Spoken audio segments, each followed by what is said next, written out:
Hey guys, today we're going to be talking about how to save more than 50% of your income in 6 simple steps. Now, before we start the countdown, go ahead and smash that like button and make sure you subscribe. It helps the channel grow and I'll really appreciate it if you press that like button.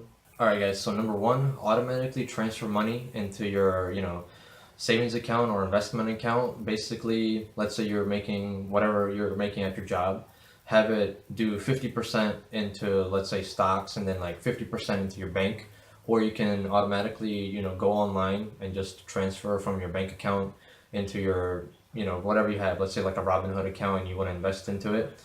You can just do it by hand on your phone, or you can just have it automatically transfer in there every month at the end of the month, whatever works for you. All right guys, so number two, keep track of all your spendings and all of your earnings every month. You need to know how much you're making every month and how much you're spending every month. So what I do and what you can do is make like an Excel spreadsheet and just have everything on there that you spend.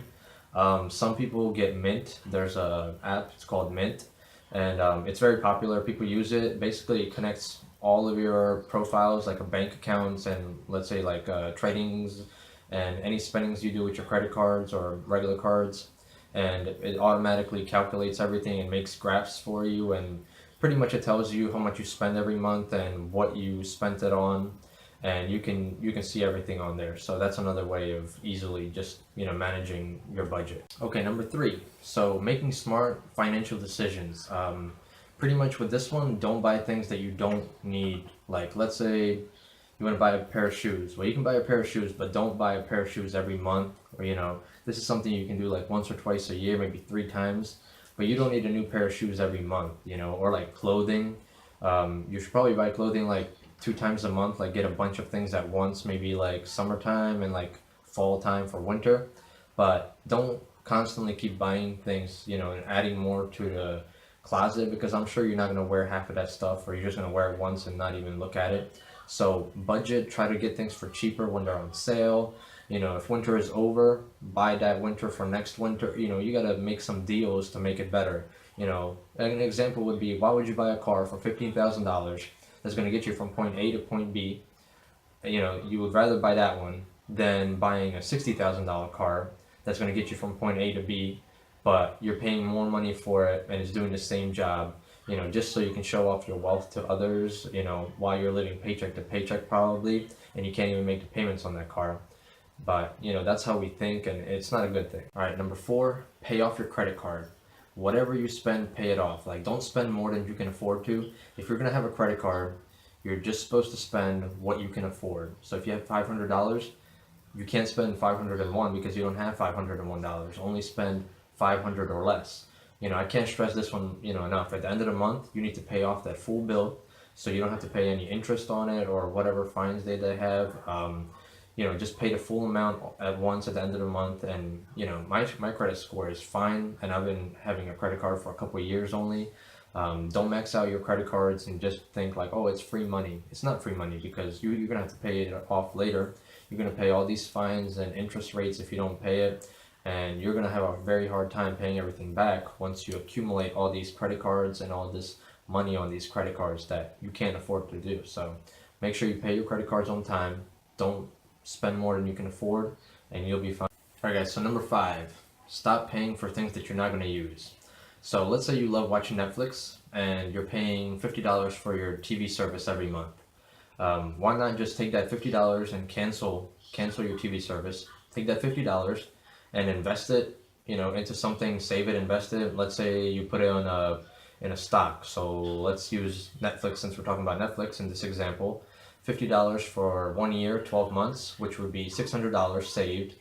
If you would have taken that $600 and in the past year from today and invested into Netflix, right now you would have made 13% profit on the Netflix shares. So that would be around $80 profit on your $600. So you would have almost $700 total. Now, there were some peaks, in the year where Netflix was up about 30%. So you would make between $100 and $150, let's just say, in 1 year just by investing. And this is just an average of what happened last year. But just imagine how much you could save if you looked at everything that you pay for, things that you didn't even need. Maybe you don't use your internet as much, and you just use your phone. You can just cancel your internet, Why pay, try to get a better deal. Call your service provider and be like, hey, look, can I get a better deal? Do you guys have any specials? And try to change it, save money. All right, guys, so number 6, the last step is setting goals and rewarding yourself once you achieve your goals. I believe that, setting goals for yourself is going to motivate you to achieve that goal because, if you set a goal every month or half a year or a year from now, you can feel like you accomplished something or you achieved something, and you can keep going for that next reward. Let's say, oh, I want to make $1,000 in the next 2 months or save $1,000, and then once you achieve it, you reward yourself for it by something little, and then you do it again and try to make $1,100 in the next 2 months.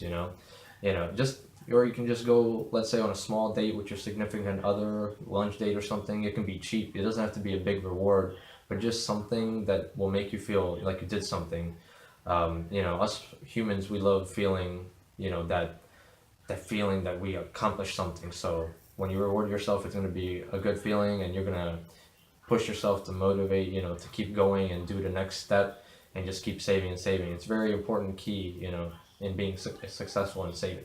After all this, you might say, well, I can't save for 50% of my income. I have too many bills, too much stuff. It doesn't add up. Well, you're going to have to improve some things. You're either going to have to find a better job or grow at your current job, or you're going to have to find some roommates and split the bills 50-50. That's going to help you both save, actually, you and a roommate.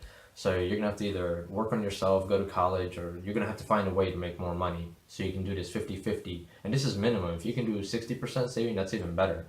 So those are my, 6 advice tips on saving 50% or more. This is what I do.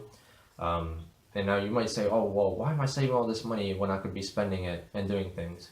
Well, I believe in spending money when I'm young in my 20s and, investing it into things that are going to grow my money even more. So I invest into the stock market. I want to get into like real estate, maybe even like vending machines and making some more passive income. I'm up like 10.5% on my Robinhood portfolio, which is great. Getting some high, yielding dividends. Because if your money is just sitting in your bank, you're losing like 3% on inflation every year.